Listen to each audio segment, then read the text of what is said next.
Friends, आज मैं आपके समक्ष दुख का अधिकार कक्षा 9th का सेकंड चैप्टर लेकर उपस्थित हुई हूँ। और इस पाठ में यशपाल जी ने अपने जीवन में जो स्वयं अनुभव की है उस बात का इसमें हमसे अपनी विचारों को साझा किया है। यशपाल जी का जन्म फिरोजपुर छावनी में सन 1903 में हुआ था। इनकी आरंभिक शिक्षा जो थी स्थानीय स्कूल में और उच्च शिक्षा लाहौर में हुई थी। यशपाल जी क्रांतिकारी गतिविधियों में जुट गए थे। शहीद भगत सिंह के साथ मिलकर इन्होंने स्वतंत्रता आंदोलन में भी भाग लिया था। यशपाल जी इस कहानी के जरिए लोगों को बताना चाहते हैं कि दुख की अनुभूति सभी को समान रूप से होती है, इसलिए वह अलग अलग श्रेणियों के अधिकार से अपने विचारों को सहमत नहीं कर पाए। इस पाठ में मुख्यतः हमें यही बताने का प्रयास किया गया है कि दुख मनाने का अधिकार सभी को होता है, फिर चाहे वो समाज के किसी वर्ग का भी क्यों ना हो। इस पाठ में हमें यह भी बताने का प्रयास किया है कि मनुष्यों की पोशाकें उन्हें विभिन्न श्रेणियों में बांट देती हैं, यानी वो डिसाइड करती है कि आप कौन से लेवल के कैटेगरी में आपका स्टेटस है। प्रायः पोशाक ही समाज में मनुष्य के अधिकार और उसका दर्जा भी निश्चित करती है। वह हमारे लिए कभी कभी बंद दरवाजे भी खोल देती है। इसका तात्पर्य ये है कि यदि हम कहीं इंटरव्यू देने जाते हैं या कहीं भी समाज में हम जाते हैं, अगर हम अच्छी ड्रेस पहन के जाते हैं तो लोग हमसे बात भी करेंगे, हमारी बात को भी सुनेंगे और हमारा प्रभाव अच्छा पड़ता है। और लेकिन कभी कभी यही पोशाक हमारे जीवन में बाधा भी डालती है, अर्थात हमसे जो नीची श्रेणी के लोग हैं उनसे बात करने में पोशाक बंधन व अड़चन बन जाती है। हमें यह लगता है कि अगर हम उनसे बात करेंगे तो हमारा स्तर भी नीचे हो जाएगा। उसके बाद बुढ़िया का जो दुख है उसके बारे में लेखक बताते हैं। यहाँ से लेखक की कहानी शुरू होती है। वो कहते हैं कि बाजार में फुटपाथ पर कुछ खरबूजों को टोकरी में और कुछ को ज़मीन पर रखे हुए देखा लेखक ने। खरबूजों के नज़दीक ही एक ढलती उम्र की औरत बैठी जोर जोर से रो रही थी। लेखक कहता है कि खरबूजे तो बेचने के लिए ही रखे गए थे, परंतु उन्हें कोई भी खरीद नहीं रहा था, क्योंकि खरबूजों को बेचने वाली औरत ने तो कपड़ों में अपना मुंह छिपाया हुआ था और जोर जोर से रो रही थी। लेखक कहते हैं कि उस औरत को इस अवस्था में देखकर एक आदमी ने नफरत से उसकी तरफ थूकते हुए कहा, यानी जो मार्केट में जो दुकानें थी वहाँ बैठने वाले लोगों ने कहा, देखा क्या ज़माना है, जवान लड़के के मरे हुए अभी पूरा दिन भी नहीं बीता और यह दुकान लगाने बैठ गई। वहीं दूसरे ने कहा कि ये तो केवल पैसा कमाने में ही रहते हैं। तीसरे ने कहा, हमारा तो इन्होंने धर्म ही भ्रष्ट कर दिया, क्योंकि इसका बेटा मर गया, इसके घर में सूतक लगा हुआ, फिर भी ये खाना बेच रही है, खाने का सामान बेच रही है, इससे हमारा धर्म भी नष्ट हो सकता है।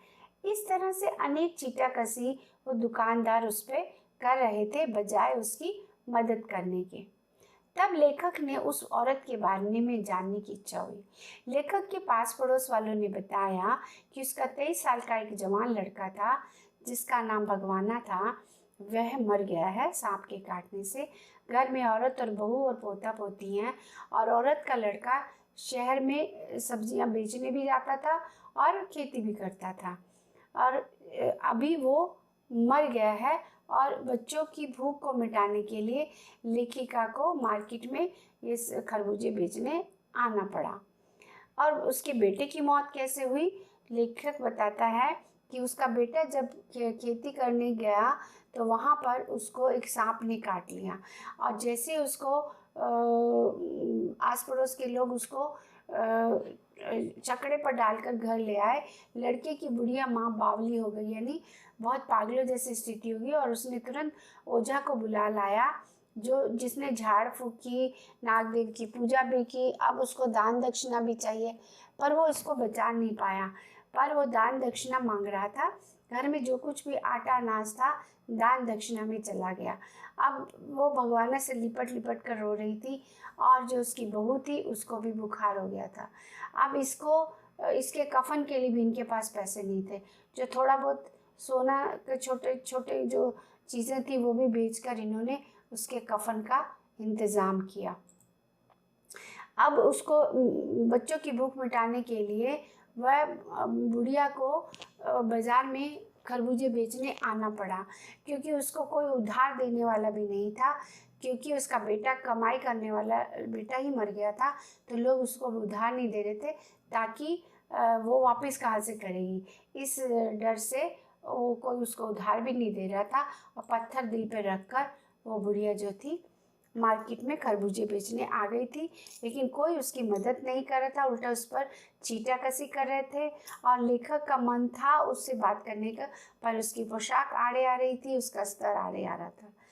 अब लेखक कहता है, उसको देखकर उस पुत्र वियोगिनी के दुख का अंदाज़ा लगाने के लिए लेखक को पिछले साल अपने पड़ोस में पुत्र की मृत्यु से दुखी माता की बात सोचने लगा। वह कहता है, वह संभ्रांत महिला थी। पुत्र की मृत्यु के बाद 2.5 मास तक वह पलंग से न उठ सकी। उन्हें 15-15 मिनट के बाद मूर्छा आ जाती और मूर्छा न आने की अवस्था में रोई जा रही थी। और 2-2 डॉक्टर उसके सिरहाने बैठे थे। हरदम बर्फ रखी जाती थी। शहर भर के लोगों ने मन में उस पुत्र विशोक से द्रवित हो गए, अफसोस करने आए और चारों तरफ उसके लोग मदद के लिए थे। परंतु लेखक को ये लगा कि ये बुढ़िया गरीब है, इसकी कोई मदद करने वाला नहीं, उल्टा लोग इस पर लांछन लगा रहे हैं और इसकी जो अवस्था है उसको बिल्कुल भी वो समझ नहीं पा रहे। लेखक दोनों पुत्र वियोगिनी माताओं की तुलना कर रहा था। अपने मन में विचार आया कि शोक मनाने और दुख मनाने के लिए भी सुविधा, पैसा और अधिकार चाहिए क्या? ये प्रश्न उसके मन में भी उमड़ रहे थे और यह प्रश्न वो समाज से भी इस पाठ के जरिए कर रहा था। इस पाठ में मुख्य पात्र एक बुढ़िया है जो पुत्र शोक से पीड़ित है। उस बुढ़िया की तुलना एक अन्य स्त्री से की गई है जिसने भी सेम दुख दर्द झेला था, और लेकिन वो संपन्न परिवार की थी, इसलिए उसके पास सुविधाएं भी थी, लोग भी थे उसकी मदद करने के लिए, परंतु इसकी किसी ने मदद नहीं की। इसलिए लेखक इस पाठ के द्वारा ये कहना चाहता है कि दुख पर सभी का समान अधिकार होता है, सभी को समान दुख होता है, इसलिए ये भेदभाव समाज को नहीं करना चाहिए। मुझे उम्मीद है ये पाठ आपको समझ में आया होगा चिल्ड्रन। धन्यवाद, शुभ दिन। मिलती हूँ फिर एक नए विषय के साथ, तब तक के लिए विराम।